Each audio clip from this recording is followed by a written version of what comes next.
Hola, bienvenidos sean todos, esto es Razones de Más. Las palabras se las lleva el viento. Con frecuencia decimos esa frase y cuando la decimos me parece nos referimos a frases y parrafadas de promesas, declaraciones de amor, manifestaciones de arrepentimiento, contrición de corazón, retóricos pedidos de perdón, propósitos de cambio supuestamente sinceros, entre muchas otras que decimos y que no suelen ir más allá de las meras palabras.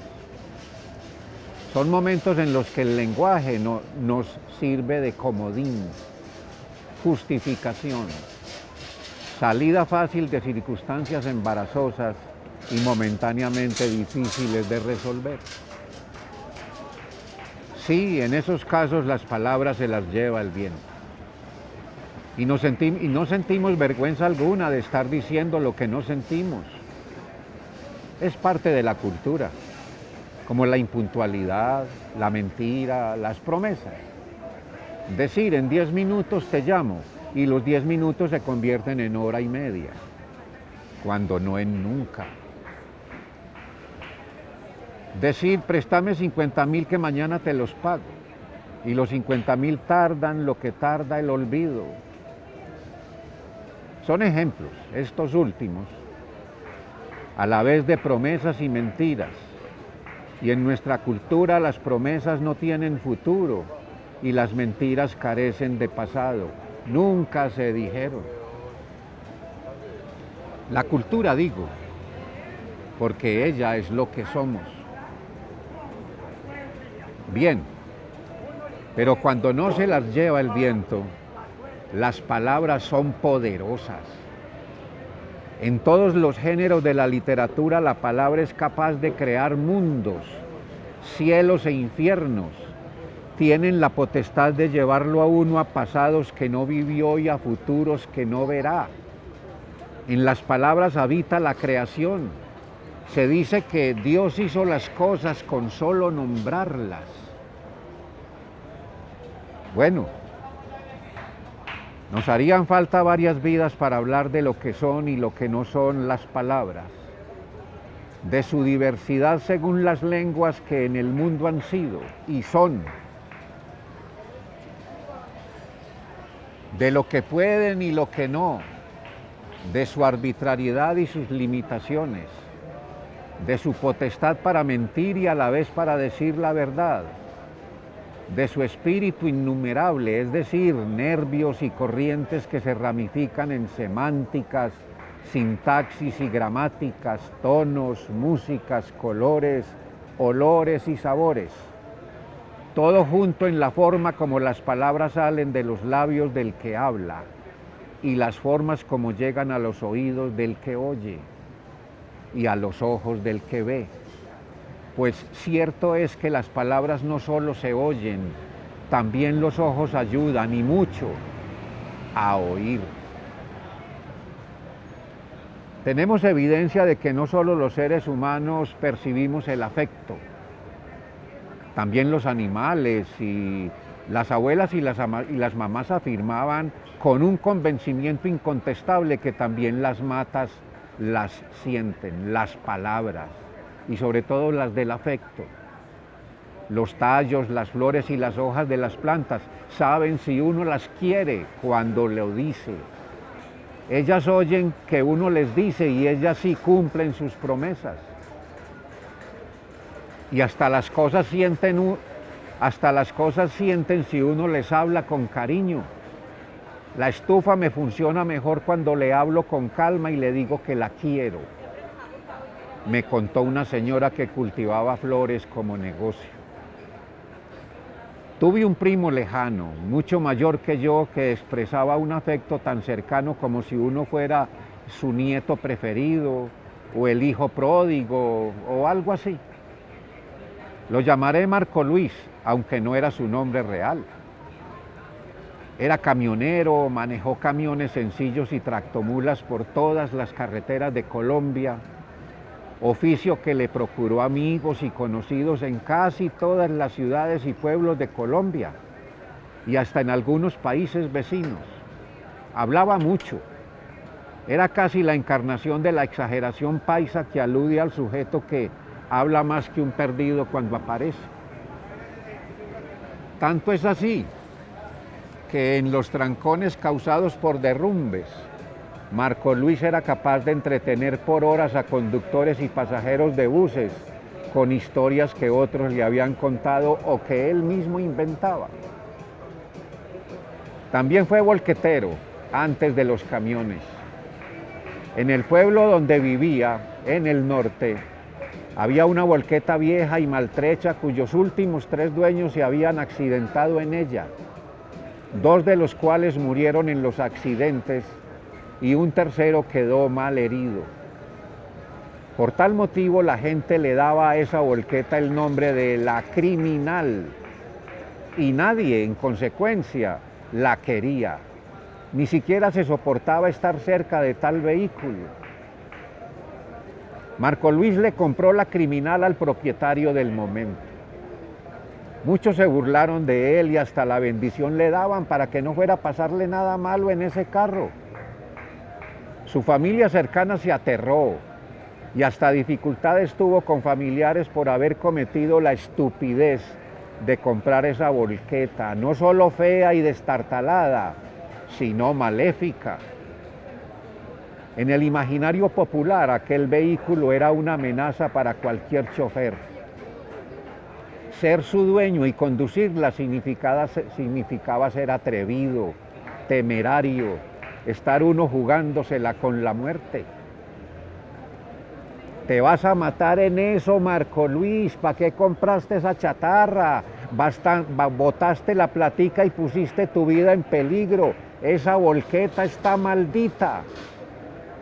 Así lo sermoneaban y le advertían los amigos que tenían el mismo oficio. Marco Luis se reía y alguna vez a un primo hermano le dijo que la Criminal se convertiría en otra cosa, que con unas buenas palabras cariñosas él la calmaría y la pondría en orden. El primo lo miraba como se mira a un completo ingenuo. Y Marco Luis reunió un dinero, pidió prestado otro y se dio a la tarea de componer la volqueta, recomponerla. La llevó a un taller, le cambió piezas importantes del motor, le compró llantas nuevas, reparó la carrocería, mejoró y ambientó con aromas la cabina. Fue un trabajo lento que hizo con paciencia y al final sacó el carro a la calle, listo para trabajar, no sin antes haberle pintado adelante, muy visible en el bumper, el nombre La Arrepentida. Jamás le pasó algo malo a Marco Luis en su volqueta. El poder de la palabra. Soy Luis Alirio Calle y esto es Razones de Más. Les deseo lo mejor y que no nos preocupe no pensar igual, que nos preocupe no pensar.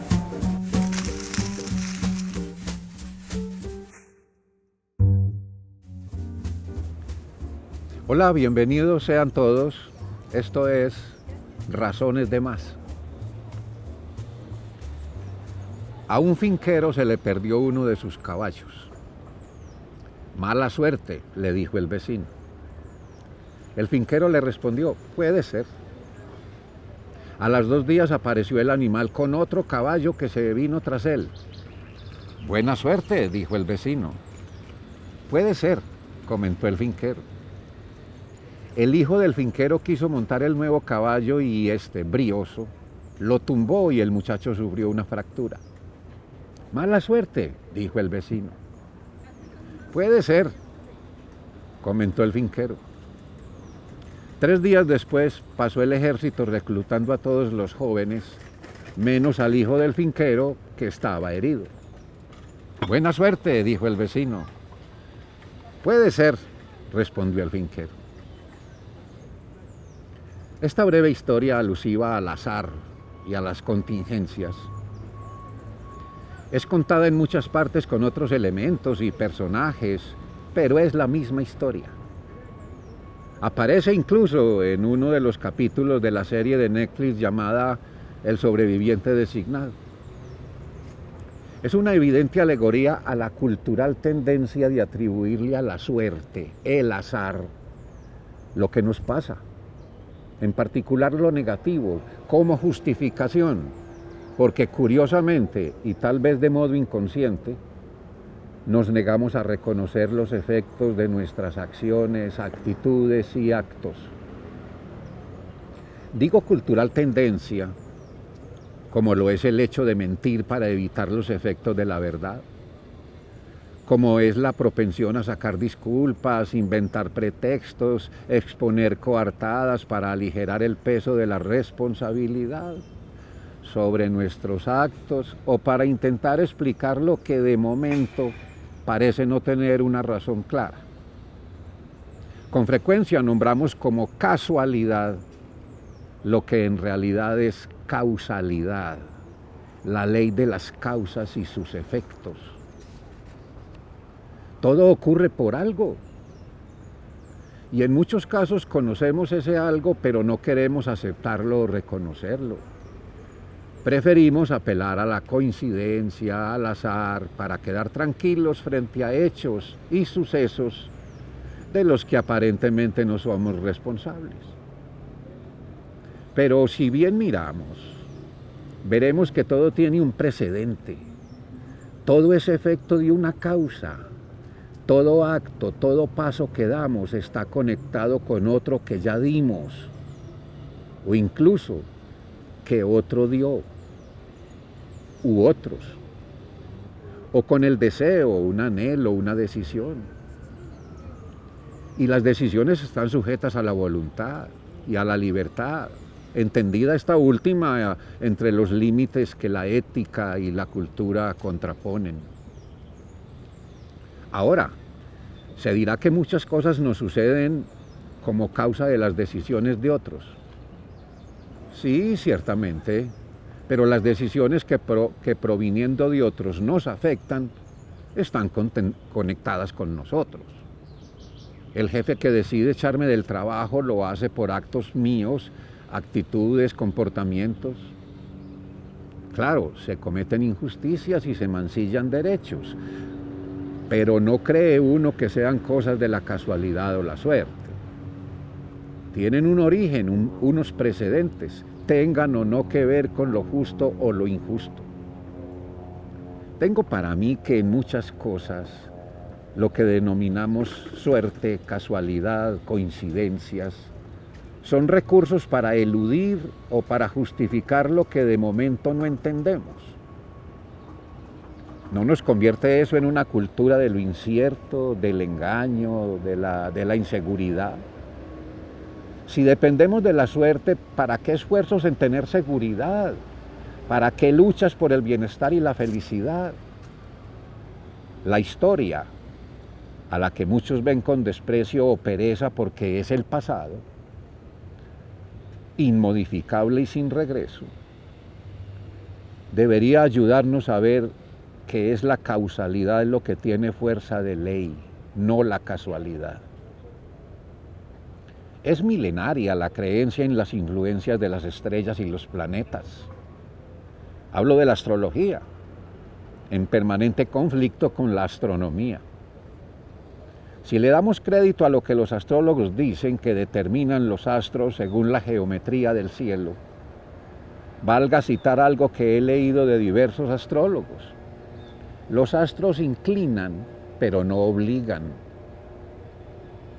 ¿Significa esto que debe estar uno al tanto de la inclinación de los astros para mantenerse advertido y poder evitar tiempos difíciles y desgracias?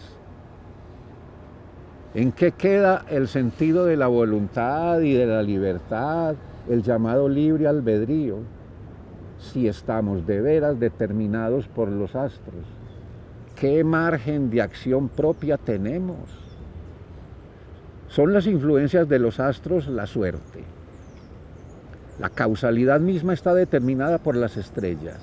Si es así, Ellas, las estrellas, son la causa universal que varía según los deseos, decisiones y avatares de la gente. También las estrellas determinan los deseos y las decisiones. Recuerdo ahora la historia oída en el municipio de Liborina, occidente antioqueño. La suerte favoreció a un finquero, a un finquero que le prestó unas mulas a un amigo. Digamos que ese amigo se llamaba Domingo, quien con otros dos, Erasmo y Pacho, fueron a una montaña donde se decía que había un tesoro y lo encontraron. Era mucho oro. Necesitaban mulas, así que Erasmo y Pacho le pidieron a Domingo que fuera a conseguir mulas mientras ellos sacaban el oro. Domingo partió y al rato apareció con las bestias y con una botella de aguardiente para celebrar. Erasmo y Pacho le dijeron a Domingo que ellos empacarían el oro y cargarían las mulas mientras él sacaba del hoyo las herramientas. Cuando Domingo estaba en el fondo del hueco, los otros dos le vaciaron la tierra encima y lo sepultaron vivo. Querían el oro para ellos dos. Hecha la tarea de enterrar a Domingo, Erasmo y Pacho abrieron la botella de aguardiente para celebrar la fortuna de la que ahora eran los dueños. No más habían tomado un par de tragos cuando cayeron muertos. Domingo había envenenado el licor con la idea de tener el oro para él solo. Al quedar sin hombres que las guiaran, las mulas regresaron solas a la casa de su dueño, cargadas de oro para sorpresa del finquero, que jamás pensó que la fortuna le llegaría por el hecho simple de prestarle unas mulas a un amigo. Soy Luis Alirio Calle y esto es Razones de Más. Que no nos preocupe no pensar igual, que nos preocupe no pensar.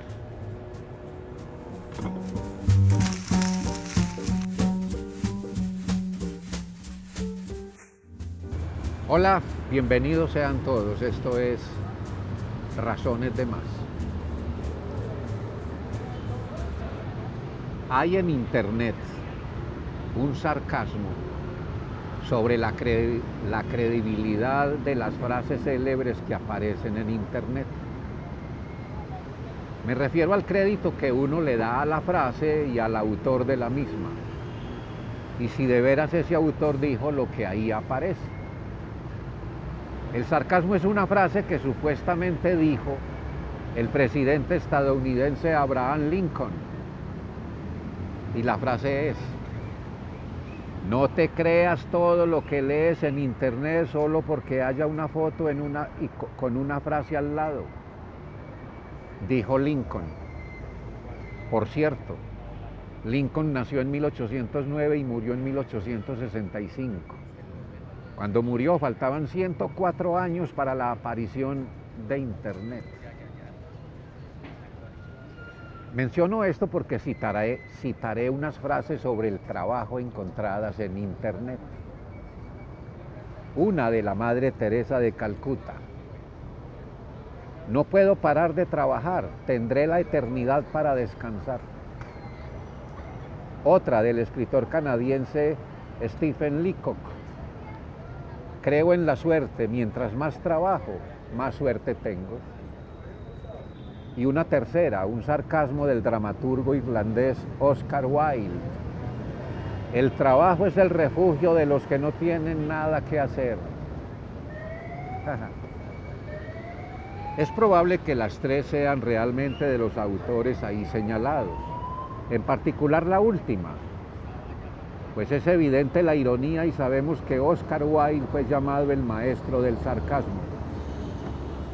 La suya puede verse ciertamente como burla al hecho de trabajar, pero también puede leerse como forma de exaltar la actitud de quien asume lo que hace, no como un trabajo en el sentido de obligación, deber, imposición de la sobrevivencia.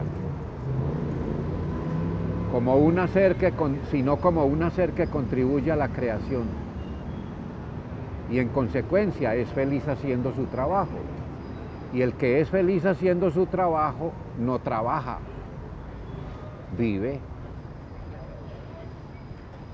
La del canadiense Leacock puede ser también sarcasmo, pero sobre la suerte, en el sentido de que le damos a esta de fortuito, casualidad, estar de buenas por lo que a uno le sucede.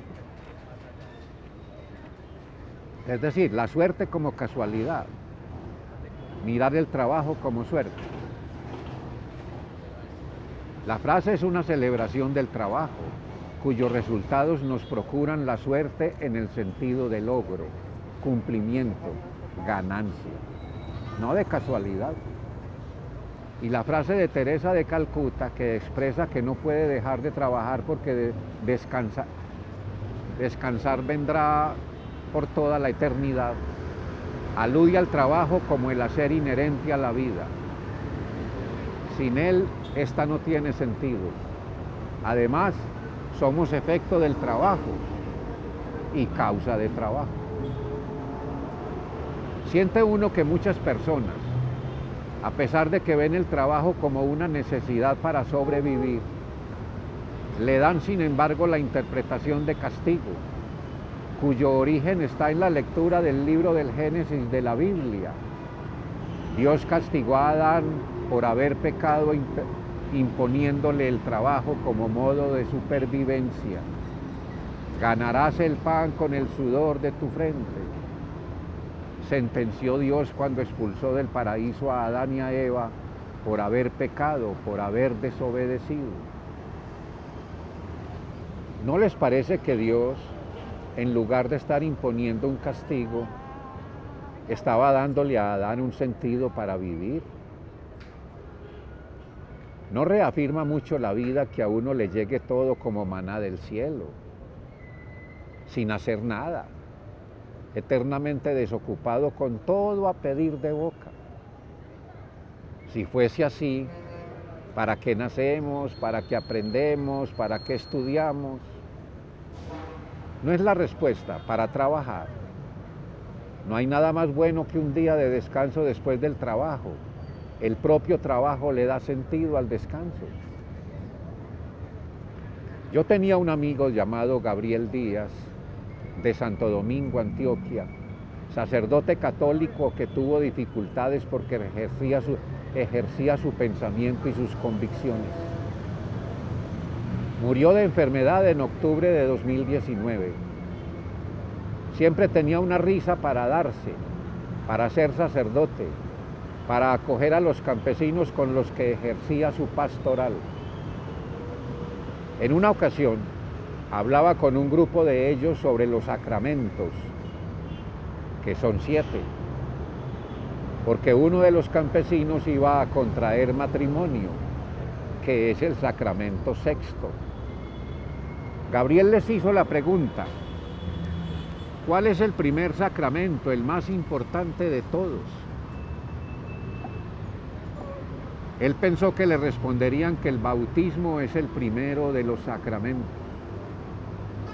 Uno de los campesinos se levantó y le dijo: Padre, el más importante, el primero de todos, es el sacramento del trabajo. El sacramento del trabajo, dijo inquieto el padre Gabriel, y agregó: solo hay 7 sacramentos y el trabajo no aparece entre ellos. Mirá, son bautismo, confirmación, penitencia, comunión, orden, matrimonio y extrema unción. Como ven, el trabajo no aparece por ninguna parte. El campesino que había respondido le dijo: Padre, aunque no aparezca en esa lista, el sacramento más importante es el trabajo, porque para todo hay que trabajar. Mire, para el bautismo se necesita el trabajo de muchos. El cura que va a administrar el sacramento trabaja para hacerlo. La persona que trabaja para prepararle los ornamentos, el trabajo del chofer que trae a los padres con su bebé para que lo bauticen, el trabajo del hombre que hizo la vasija para echarle el agua al niño, el agua que le echan en la cabecita al bebé es fruto del trabajo de la tierra, luego de las nubes, después la lluvia, y llega el agua y hace su trabajo. Para todo se necesita el trabajo, Padre, todo trabaja, todo trabaja. Y el Padre Gabriel, que atento lo escuchó, celebró con todos el descubrimiento del primer sacramento, el más importante de todos, el sacramento del trabajo, aunque no aparezca en la doctrina cristiana, aunque el catecismo no lo nombre. Si entiendo bien la definición, sacramento es un efecto interior, espiritual, que Dios obra en el alma de la persona cuando se manifiesta la fe, cuando se pide perdón, cuando se declara el amor. No importa la forma como la idea de Dios esté en cada cual. Y no importa si no hay idea alguna de Dios. Con declarar el amor y sentirlo basta, aunque no esté la fe. Y cuando uno hace su trabajo y lo hace bien, uno siente que lo hizo entrar, que lo que hizo, uno siente que lo que hizo entra a formar parte de la creación. Por eso es un derecho incuestionable que a uno le paguen por su trabajo. Creo que los ateos también sienten eso que el trabajo procura, aunque no haya para ellos ninguna fe, ningún Dios. Soy Luis Alirio Calle y esto es Razones de Más. Les deseo lo mejor y que no nos preocupe no pensar igual, que nos preocupe no pensar.